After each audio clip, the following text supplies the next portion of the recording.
Donald Trump ha prometido ayudar al pueblo iraní en su lucha por derrocar al régimen de los ayatolás. Sin embargo, sin tropas sobre el terreno, las formas en las que esta ayuda puede llegar no están nada claras. Por eso, en el vídeo de hoy vamos a explorar y analizar qué opciones tiene Trump sobre la mesa para tratar de que el régimen iraní caiga y se pueda iniciar una transición en el país.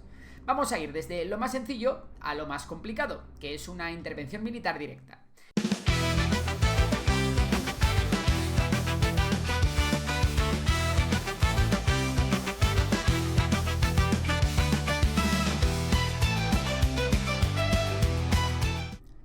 En este ciclo de protestas que arrancó el 28 de diciembre de 2025, el régimen de los ayatolás está usando un arma muy simple y también devastadora para los manifestantes.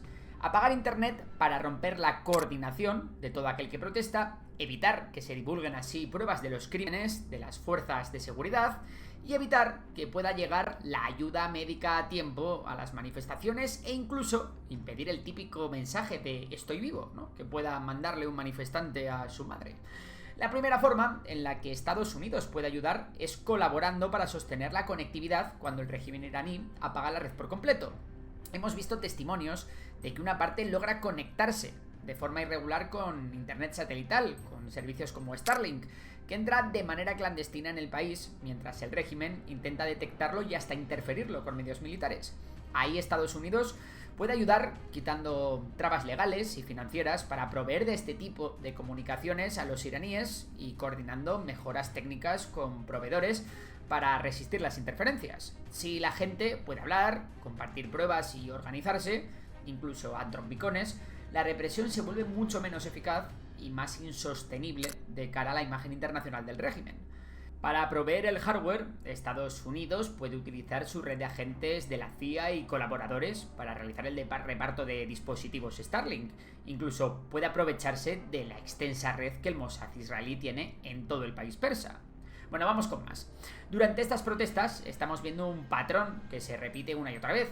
Hablo de detenciones masivas, heridos de bala, denuncias de ataques en hospitales, a manifestantes heridos y un uso sistemático de confesiones forzadas televisadas que darán lugar sin duda a condenas de muerte, ya que los manifestantes han sido declarados como enemigos de Dios.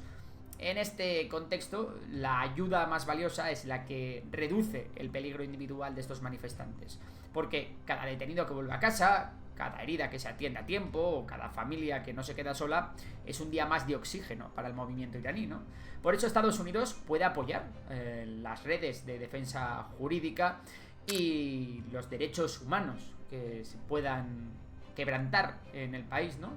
Ayudarme, me refiero a denunciar la situación. El caso es que, bueno, Estados Unidos aquí podría ayudar a identificar detenidos, conectar a las familias con abogados, documentar desapariciones y evitar, en fin, que el sistema triture a la gente en juicios opacos. Aquí también entraría el trabajo fino de recopilar evidencias con estándares que sirvan en tribunales futuros, tribunales internacionales me refiero, o tribunales del propio Irán si finalmente cae el régimen.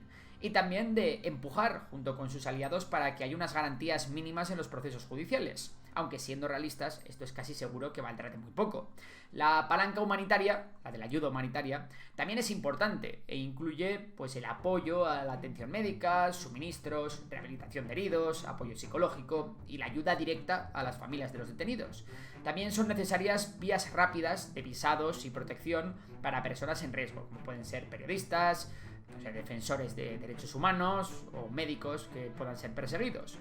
La clave aquí es hacerlo de forma que no convierta a los beneficiarios en un blanco todavía más grande que el ser ya opositores, porque, bueno, el relato de injerencia extranjera son una parte fundamental del manual del régimen y del manual de cualquier otro tirano. Bueno, más, la siguiente gran palanca que podría utilizar Estados Unidos para ayudar a los manifestantes es la palanca financiera. Y tiene que servir para hacer que reprimir sea más caro y más arriesgado que nunca, especialmente para quienes firman órdenes, dan palizas o montan tribunales express con nulas garantías democráticas. La idea aquí es priorizar sanciones quirúrgicas que vayan contra gente determinada, no hacer castigos a granel contra todo el país, porque ahí lo que puedes hacer es empeorar la situación de los propios civiles, de los propios manifestantes, una situación económica que ya de por sí es muy mala para ellos. Así que en vez de apretar más, ¿no?, la vida cotidiana de la gente, habría que poner el foco en los individuos y las estructuras de represión y, no sé, pues gente como los mandos de seguridad, los jueces, los responsables penitenciarios, las empresas pantalla que permiten al régimen saltarse las sanciones o las redes de financiación asociadas a las élites iraníes. Aquí es donde hay que poner la atención. En fin, aquí Estados Unidos podría congelar activos, restringir visados, bloquear transacciones a personas y entidades concretas. En fin, al final Estados Unidos para esto, tanto Estados Unidos como sus aliados, tienen bastante peso a la hora de hacer que no haya puertas traseras en el sistema financiero por el cual se pueda colar el dinero y la riqueza para toda esta gente. Y luego está el punto que más duele a un aparato autoritario moderno, ¿no?, que es cortar el suministro de tecnología para vigilar, censurar o silenciar a la oposición. Porque, bueno, todo esto del apagón, de la conectividad, al final es infraestructura, ¿no? Y, bueno, hay muchas organizaciones y actores internacionales que lo que piden es precisamente frenar la exportación de tecnologías de interferencia y censura. Precisamente porque sostienen, ¿no?, que el estrangulamiento informativo en momentos críticos es una de las grandes bazas con las que cuenta el régimen iraní. Lo que pasa es que para esto realmente se necesita a China e incluso a Rusia. Y no creo que ni China ni Rusia estén muy por la labor de que el régimen de los ayatolás caiga. Bien, bueno, hasta aquí las cosas que Estados Unidos podría hacer sin mancharse las manos. Pero, ¿y si Trump finalmente decide utilizar la fuerza? Pues en ese caso tendría varias opciones. La primera sería la del bisturí aéreo, ¿no? Es decir, ataques aéreos selectivos. Y con una lógica muy simple. Si el régimen reprime porque tiene músculo, le recortas el músculo. En Irán ese músculo no es solo el ejército regular, es más bien la Guardia Revolucionaria Islámica, que es, bueno, ya sabéis sus siglas, IRGC, y funciona como una guardia pretoriana de los propios ayatolás, tanto de forma interna como externa a través de las fuerzas Quds. Además de un actor militar, también es un actor económico, ya que controla buena parte de las industrias estratégicas del país. Así que un bombardeo selectivo, en teoría, bueno, pues podría ir contra las cabecillas de esta Guardia Revolucionaria Islámica. Ya lo hizo Israel en la Guerra de los 12 días. Podría golpear infraestructuras militares concretas, centros de mando, depósitos, bases, no sé, nodos de comunicación y, en definitiva, cosas que sirven para coordinar la represión dentro del régimen. Como decía, son muy interesantes especialmente los ataques para descabezar el régimen, ¿eh? No solo porque esto pueda acabar de golpe con el propio régimen, sino también porque, aunque siga el régimen, el que venga por detrás se lo pensará dos veces antes de repetir las actitudes que llevaron a los antiguos líderes a una situación tan extrema de ser bombardeados. Este ejemplo es lo que hemos visto recientemente en Venezuela, con la detención de Maduro, o en el Líbano, cuando Israel eliminó a la cúpula de Hezbollah, que los que vinieron por detrás vinieron mucho más tranquilos. Eso sí, sobre el papel suena fácil, pero en la práctica el riesgo es doble. Por un lado, puede haber víctimas civiles, y el régimen esto lo puede usar como medida de propaganda para unir al país en contra del enemigo externo. Y por otro, el golpe, pues bueno, puede que no debilite al poder, sino que lo compacte, ¿no? Porque cuando un país se siente atacado desde fuera, pues muchas veces cierra filas, ¿no? Es un poco el mismo argumento. Al final, bueno, vamos a intentar que no darle, ¿no?, el relato al régimen sin querer dárselo. Por eso ha insistido mucho Donald Trump en que lo que quiere es ayudar a los manifestantes y dijo lo de "I this coming".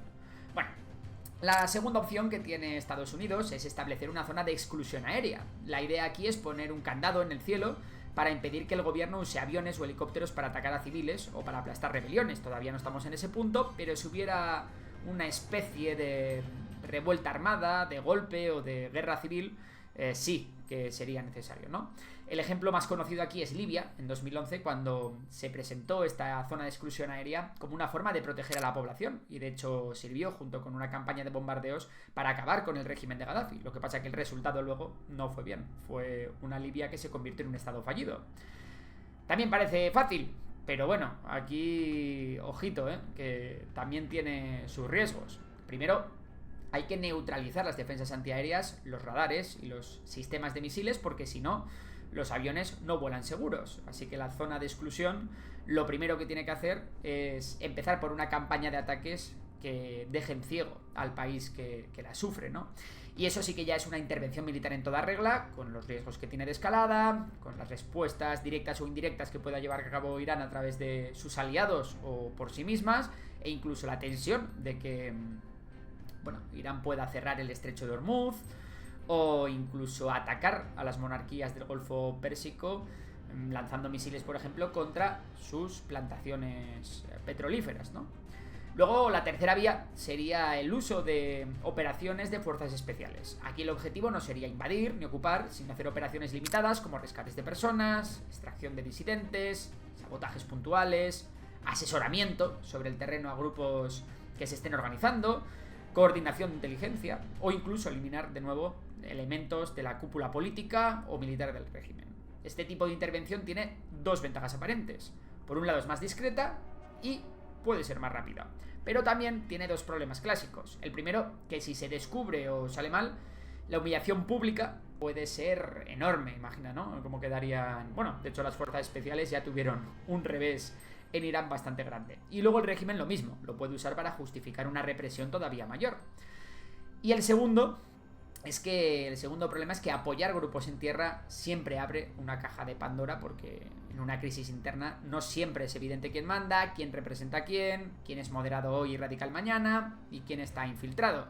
Esto ya lo vimos en Afganistán o en Siria, que muchas veces entrenabas a alguien o le dabas armas a alguien y luego este alguien resultaba ser una persona tremendamente extremista, o era una persona que al final era asaltado por los propios extremistas que le quitaban todo el material.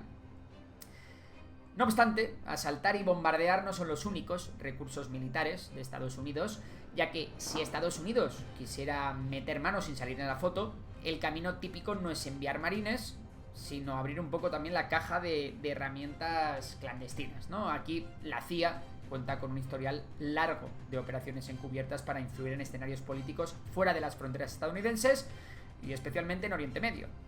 A veces la CIA colabora apoyando oposiciones, moviendo piezas para forzar cambios de poder.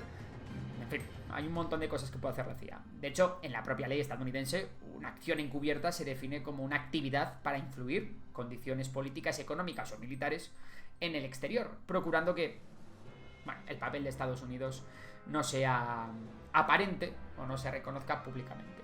Y si hablamos de Irán, el antecedente histórico que siempre flota en el ambiente, ¿no? El elefante en la habitación, es el 1953, cuando la CIA participó en la operación que acabó derrocando a Mossadegh, algo reconocido después a través de documentos desclasificados. Y bueno, pues esta es otra opción que seguramente los servicios secretos de Estados Unidos se acuerdan de ese episodio, ¿no? Bueno, el caso, operaciones de inteligencia y sabotaje. Esta es otra manera. Esto se entiende mejor como si... es un poco el ejemplo de darle ojos y manos a una protesta, ¿no?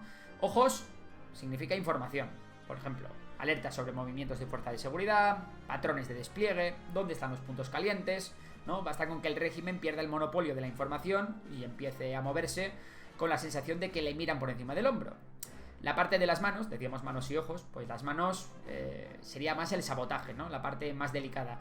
Porque aquí ya no es solo contar lo que pasa, no es solo proveer información, es intentar que ciertas palancas del Estado funcionen peor. Ya hablamos de comunicaciones, de logística o de nodos de control. El atractivo, desde el punto de vista de quien interviene, es que con muy poco puedes generar mucho caos, con muy poquitos recursos. Aunque el problema aquí es que cruzas una frontera peligrosa, que el régimen una vez más puede presentarlo como una agresión extranjera y unir a la población contra el enemigo de fuera. Y otra forma que tienen los servicios de inteligencia es la financiación y el entrenamiento de los propios manifestantes, ¿no? Al final, financiar y profesionalizar a grupos opositores puede mejorar la coordinación, la disciplina y la capacidad de aguantar la represión. Y eso incluye potencialmente redes... facilitar estas redes en el interior del país y también facilitar movimientos en zonas periféricas donde el Estado tiene más fricción, como pueden ser, por ejemplo, las áreas kurdas, que ya sabemos que los kurdos tienen una excelente relación, por ejemplo, con Estados Unidos. De hecho, En las últimas semanas se ha hablado mucho del papel de los partidos y las milicias kurdas iraníes, que ya tienen experiencia y cuentan con una amplia frontera por la que recibir información, entrenamiento o material. De hecho, alguna de estas milicias kurdas ya ha asegurado que ha realizado ataques contra la Guardia Revolucionaria Islámica. Y por último, ¿no?, de todo lo que hemos visto, de la acción militar directa, de los temas de inteligencia, tenemos también las operaciones psicológicas. Y aquí el objetivo no va de destruir tanques ni, no sé, de desgastar a las fuerzas del régimen en la calle, sino va de amplificar el descontento, ¿no? Pues exponer abusos, ridiculizar a las figuras del poder y, en definitiva, alimentar un poco la sensación de que el régimen ya no manda ni sobre su propia narrativa, ¿no? Al final, en un contexto de protestas, esto puede ser muy potente porque la percepción lo es casi todo. Si la gente cree que el régimen flaquea, se atreve más. Y si los aparatos de seguridad creen que el suelo tiembla, pues dudan más. Aquí hay algo que es clave, y es sembrar el miedo dentro, el miedo o la duda, ¿no?, dentro de la Guardia Revolucionaria Islámica iraní.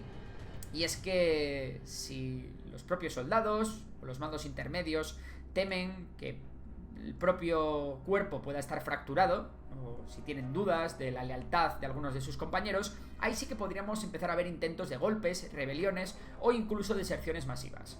¿Y cómo se puede conseguir esto? Pues aquí tenemos que hablar del terreno ciber, que todavía no lo hemos tocado.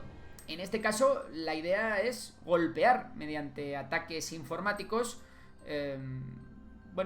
golpear redes militares, policiales, redes de comunicación.